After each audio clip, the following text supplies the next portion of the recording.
The year is 476 AD, a September morning in Ravenna. The last emperor of the Western Roman world is a teenager named Romulus Augustulus. His name is almost cruel in its irony. Romulus, like the founder, and Augustulus, little Augustus, a diminutive. He sits in a palace that belongs to him in name only. The treasury is empty. The legions have not been paid in months. The man who actually controls Italy is a Germanic general named Odoacer, and today he has come to collect. There is no battle. There is no siege. Odoacer simply informs the boy that his services are no longer required. The imperial regalia, the purple robe, the diadem, the orb, and scepter, are gathered and shipped to Constantinople, to the Eastern emperor who now claims sole authority over a unified empire that exists only on parchment. Romulus is given a pension and a villa in Campania. He will live out his days in comfortable obscurity, the final entry in a ledger that had been running deficits for 300 years. The Western Roman Empire did not end with a dramatic last stand. It ended with a severance package. But this quiet liquidation was not the cause of Rome's collapse. It was merely the final transaction in a bankruptcy that began when Rome was still expanding, still triumphant, still convinced of its own permanence. To understand how the greatest empire in human history was dissolved by a pension negotiation, you must go back to the moment when Rome discovered its most dangerous addiction, the addiction to other people's wealth. In the 3rd century BC, Rome was one city-state among many, a regional power on the Italian peninsula with ambitions but limited resources. The treasury operated on a simple principle: war must pay for itself.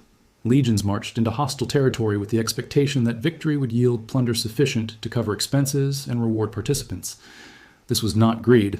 This was fiscal policy. The Roman war machine was designed from the beginning as a self-funding enterprise. The conquest of Carthage demonstrated what this model could achieve. After the Third Punic War in 146 BC, Rome did not simply defeat its rival. It erased the city from existence, sold its population into slavery, and seized the accumulated wealth of centuries. The silver from Carthaginian mines flooded Roman markets. The grain from North African estates would feed Rome for generations. Victory was not measured in territory alone. Victory was measured in revenue streams. The pattern repeated across the Mediterranean. Greece fell, and its temples were looted. Macedonia fell, and its gold mines became Roman property. Egypt fell, and its grain surplus became the personal estate of the emperor. Each conquest created a surge of wealth that funded the next campaign, paid the next legion, built the next public monument. Rome was not building an empire. Rome was building a Ponzi scheme backed by military force. The critical flaw in this model was invisible during the centuries of expansion. When new provinces were constantly being added, the flow of plunder masked the underlying cost of administration. But empires have edges. By the reign of Augustus, Rome had reached the limits of profitable conquest. The Germanic forests were too vast and too poor. The Parthian desert was too distant and too defended. The British tin mines were valuable, but not valuable enough to justify permanent occupation beyond the southern lowlands. For the first time in Roman history, the military was becoming a cost center rather than a profit center. Augustus understood this, though he concealed it from the public. His reign is remembered as a golden age of peace and prosperity, the Pax Romana that would last 2 centuries. What is less remembered is the desperate fiscal improvisation behind that peace. Augustus established permanent legions with fixed pay and pension obligations. He created a military treasury funded by new taxes. He reformed the provincial administration to extract revenue more efficiently. These were the acts of a man who recognized that the old model was broken, even as he proclaimed it triumphant. The denarius, Rome's silver coin, was the instrument through which this transformation would be managed. Under Augustus, the denarius contained approximately 3.9 grams of nearly pure silver. It was accepted throughout the known world, from Britain to India, because merchants trusted its weight and purity. This trust was Rome's most valuable asset, more valuable than its legions, more durable than its roads. The denarius was not merely money. It was a promise that Rome would honor its obligations. For a century, that promise held. The emperors who followed Augustus maintained the currency's integrity because they understood what debasement would mean. But promises are expensive, and Roman promises were becoming more expensive by the decade. The legions demanded higher pay. The frontier fortifications demanded constant maintenance. The city of Rome demanded grain, water, and entertainment on a scale that no previous civilization had attempted. The emperors faced a choice that every debtor eventually faces: default openly or default quietly. They chose quiet default. The process began so gradually that no single emperor could be blamed. Under Nero, the silver content of the denarius dropped from 97% to 93%. A minor adjustment. Under Trajan, it fell to 89%. Still manageable. Under Marcus Aurelius, facing the devastation of plague and the cost of Germanic wars, it dropped to 75%. By the reign of Septimius Severus at the turn of the 3rd century, the denarius contained barely 50% silver. The empire was paying its bills with a currency that was becoming worth less with every minting. The consequences were not immediate. Inflation takes time to propagate through an economy.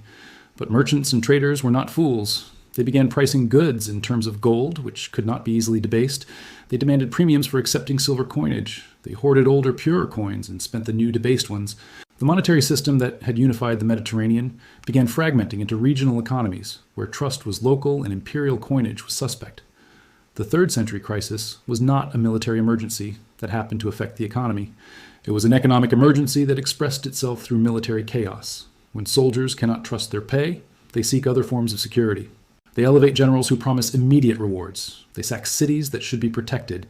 They become, in effect, an occupying army within their own empire. Between 235 and 284 AD, Rome saw more than 50 men claim the imperial title. Most died within months. The throne was not a position of power. It was a death sentence with temporary access to the treasury. Diocletian, who finally stabilized the empire in 284, understood that the monetary system was beyond repair.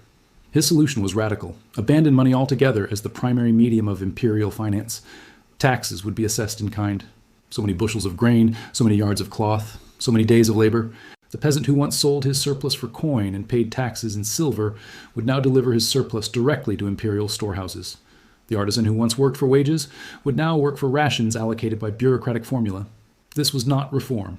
This was the conversion of a monetary economy into a command economy, and it carried costs that would compound for generations. When labor cannot be freely exchanged for money, it must be controlled by other means. Diocletian bound peasants to their land, creating the legal framework for serfdom.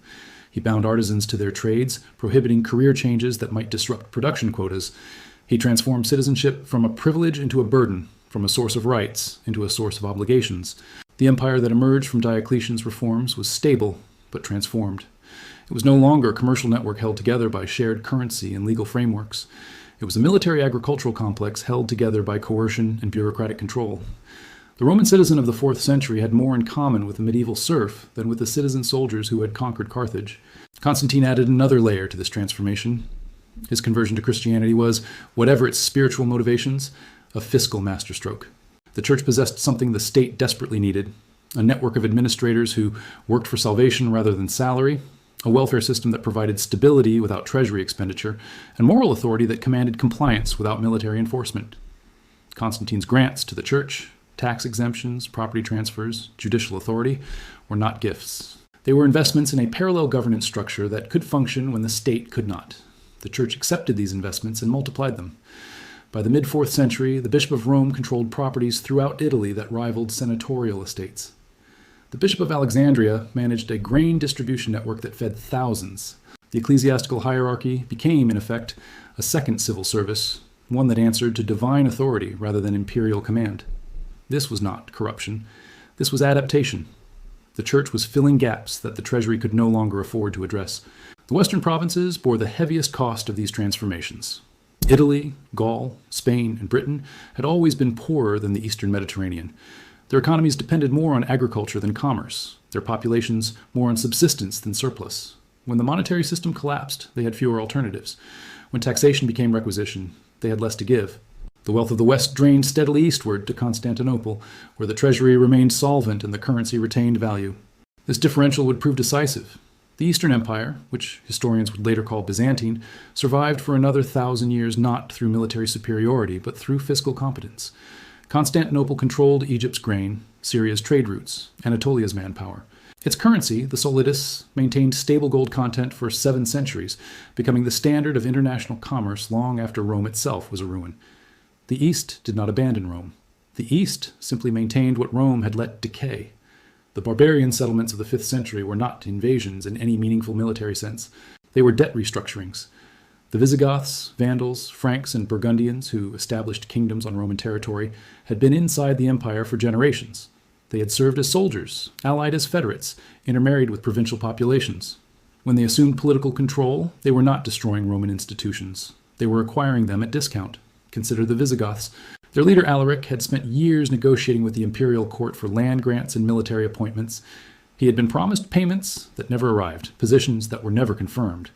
The sack of Rome in 410 was not an act of hatred. It was an act of collection. The Visigoths took what they were owed because the treasury could no longer write the check. They then moved on to Gaul, where they established a kingdom that maintained Roman law, Roman administration, and Roman taxation under Gothic management. The Vandals in North Africa executed a similar transaction.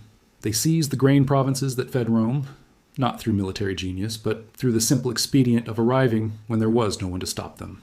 The Western Empire had withdrawn its legions, unable to pay for their maintenance. The Vandals filled the vacuum, established control over shipping routes, and began collecting the revenues that had once flowed to the imperial treasury. When they later sacked Rome in 455, it was for the same reason Alaric had sacked it 45 years earlier, to collect debts that the state refused to honor. Romulus Augustulus, the boy emperor deposed in 476, was merely the last entry in this ledger of defaults. His father, a general named Orestes, had placed him on the throne as a figurehead. The actual power resided with Germanic federates, who demanded land in Italy itself, not in distant provinces, but in the heartland, as payment for military service. When Orestes refused, Odoacer organized his removal and decided that the fiction of Western emperorship was no longer worth maintaining. The regalia sent to Constantinople was not a surrender. It was an acknowledgement that the Western office had become meaningless. The Eastern Emperor Zeno accepted the symbols and the theoretical authority they represented. He appointed Odoacer as his representative in Italy, a legal fiction that satisfied everyone. The Germanic king got legitimacy. The Eastern Emperor got a claim to territories he could not actually control. The arrangement was not a treaty between enemies. It was a merger between creditors. The centuries that followed revealed the depth of the transformation. Western Europe fragmented into kingdoms where authority was local and personal, where wealth was measured in land and labor rather than currency, where the complex commercial networks of the Roman world gave way to self-sufficient estates that traded in necessity rather than luxury. This was not a dark age in the sense of ignorance or cruelty. It was a dark age in the sense of economic contraction, of simplified transactions, of reduced expectations. The church alone maintained continuity. It preserved literacy in monasteries that copied manuscripts by candlelight. It maintained legal traditions through ecclesiastical courts that applied Roman principles to Christian contexts. It accumulated land and influence until bishops commanded more obedience than kings. The medieval papacy was not a spiritual innovation. It was the institutional heir to the Roman treasury, managing obligations and collecting revenues across borders that secular authorities could not cross. And the lesson, as always, was lost. Every empire that followed would discover the same arithmetic. Spain would extract silver from the Americas and inflate its way to bankruptcy within a century. France would finance revolution with printed assignats that became worthless within years. Britain would build the largest empire in history and discover that colonies cost more to defend than they returned in revenue. The United States would inherit the global reserve currency and face the same temptations that destroyed the denarius. The ruins of Rome are tourist attractions now. Visitors walk through the Colosseum without understanding that its construction was financed by the plunder of Jerusalem. They photograph the Forum without knowing that its temples once held reserves that were systematically depleted to pay military pensions. They admire the aqueducts without considering that maintenance budgets were cut to fund frontier campaigns that brought no revenue. Romulus Augustulus lived out his days in a Campanian villa, collecting his pension from the treasury of a state that no longer existed, spending currency that would soon be forgotten. He was not a tragic figure. He was an irrelevance, a footnote in a ledger that had been closed decades before his birth. The empire he supposedly ended had already been sold off, parcel by parcel, to creditors who saw no value in maintaining the fiction of Roman unity. The greatest empire in human history did not fall to barbarian swords or moral decay or political corruption. It fell to the simplest and most remorseless of all forces, the compound interest on promises it could not afford to keep. Rome was not conquered, Rome was repossessed.